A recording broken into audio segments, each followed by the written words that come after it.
By the time the USSR collapsed, Pasha Tsirul, a thief-in-law, had become the most famous and powerful drug lord in the country.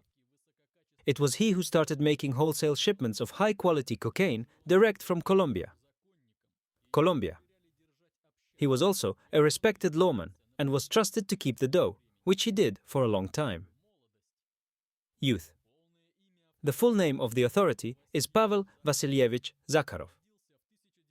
He was born in 1939. It was said about him that he did not become thief, and he was born, as the propensity for various kinds of crimes he began to from a very young age. What's interesting is that he came from well-to-do and not poor family. His father, for example, was a shop foreman out of a Moscow factory. The boy first stole from his grandmother, stealthily sneaking a little money from her. Pasha was discovered and severely flogged. Now he was even more careful and began to steal on the street. He dropped out of school. He dropped out of school when he was in 5th grade. Instead of getting schooling knowledge, Pavel now studied crime in the company of hardened criminals. They taught him how to sneak out wallets and other tricks of the trade. Of the thief's life. It is said that he was even taught by Alexander Prokofiev himself, nicknamed Sasha Shorin.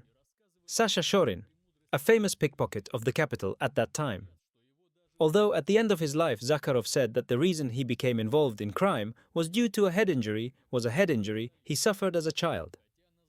Pasha first went to the zone when he was 19 years old, but how he ended up there is unclear. It is said that he tried to take out a wallet in a streetcar from a woman and was discovered while doing so. There is also a version in which Tsirul took over the case of another authority. In addition, he was convicted of violation of equality on the basis of nationality as well as home invasion. There is unofficial data that Paul strongly ruined with a neighbor, pushed him out into the yard and began to insult him on the basis of nationality. Of course, the neighbor complained to the right place, and the guy was sent to prison for 10 years. In prison. Once in prison, Zakharov, of course, did not want to correct himself or work. In the camp, he did not work, ignored the wardens and administration. Naturally, this did not please the prison authorities, and Pasha received a lot of punishment, and many times sat in the punishment cell. Nevertheless, this did not break him. Other prisoners began to respect him very much for this firmness. In the prison where Tsirul was sitting, there were very respected criminal authorities. They took a look at the guy, his position, his adherence to blatant notions, and decided to crown him, that is, to make him a thief-in-law. Vasya Brilliant, a very respected thief, about whom even those who are far from the world of crime have heard. Pasha ended up with him in the same camp in Kazakhstan. This happened even though there was a skirmish, which Pasha Tsirul himself provoked. Several people were killed then. Thus, Pasha Tsirul became one of the youngest thieves in the law. And his title was not bought, he was not an orange, and quite honestly earned the crown. By the way, his nickname Pasha, received for the fact that the only work he agreed to, it was cutting the heads of the authorities in prison. He was released from prison in 1961. Soon he again came to the attention of the law enforcement system and received 3 years in prison. He was also added a couple more years for attacking jailers. In this move, he became famous for his harshness to the unwanted and received another nickname, the Beast. The beginning of a major activity. He was released again in 1967.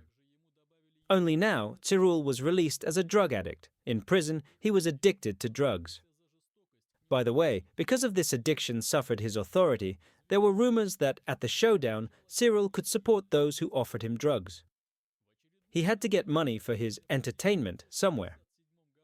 So, Pasha got a job as a hairdresser. The job was unofficial and he cut hair only for his acquaintances. He received little money and decided to form his own gang. Then he began to establish a market for the sale of drugs, and also conducted fraud with Czech's Veneshpozeltorg, the currency that existed in the USSR from 1964 to 1988. A little more time passed, and Tsirul became one of the most powerful drug lords in the Union, 80s and 90s. During these years, Zakharov cooperated with Colombians and supplied cocaine from Colombia to Russia. He also helped facilitate the smooth transportation of South American cargo for other groups for a fee. One day, one very large deal fell through, and Cyril's partners were to blame. They say that Zakharov himself killed the guilty party. In the 90s, Pasha Cyril already realized that in order to become richer and more influential, it is necessary to go to a new level, and not by committing more crimes, but with the help of various machinations and commerce. At one of the thieves' meetings, Cyril supported Vitya Kalina, Viktor Nikiforov, who was very close to Yaponchik, Vyacheslav Ivankov. Pavel said that to keep the Commonwealth, it is, of course, very good, but it is necessary to somehow expand and create an even more reliable financial base. And this is possible only in one case, if the authorities of the criminal world will be engaged in business. By the way, Zakharov has earned his trust and has been the custodian of the dormitory for a long time. Cyril himself did not go into business, at least not legally.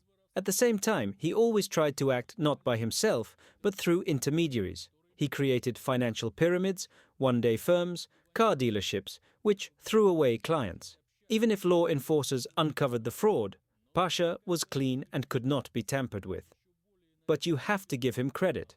He never abandoned the front men and helped them in every possible way if necessary. Somewhere with handouts, somewhere with money, somewhere with lawyers. Cyril was also engaged in the fact that he supported some organized criminal groups, as well as was a holder of the dormitory, for which he received a considerable amount of money.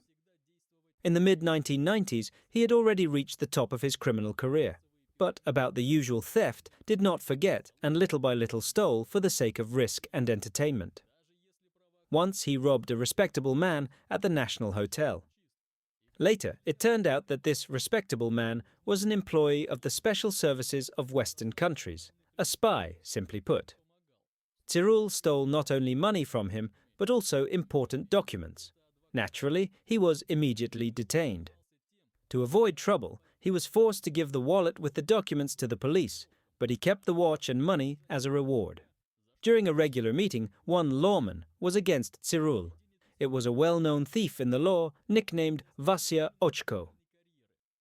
The latter believed that thieves should not get involved in commerce. From that time, Vasya became an enemy of Zakharov. They even had a fight, as a result of which Zakharov stabbed Vasya several times. He survived, but 7 years later, during another conflict, Vasya was still killed. Cyril simply threw him out the window. Pasha did not receive any punishment, neither from the thieves nor from the law enforcers. Cyril also had conflicts with Yaponchik, who then went to the United States. Here, he tried to smear Cyril and tried to squeeze American companies from him. Zakharov even organized an assassination attempt on Ivankov, which was unsuccessful. But the retaliation was not long in coming, and the police and special services began to pounce on Pavel. He could simply pay them off, for only $500,000. Cyril did not pay the money and went to prison. At that time, he was already a deeply ill, drug-addicted man. He had virtually no connection to the will, and, of course, his usual drugs were not there either. During the interrogation, he became very ill. He turned blue and fell from his chair. Pasha Cyril died in his cell in Lefortovo in 1997. The officially stated cause of death was heart failure. In addition, he was also found to have tuberculosis and a blood disease.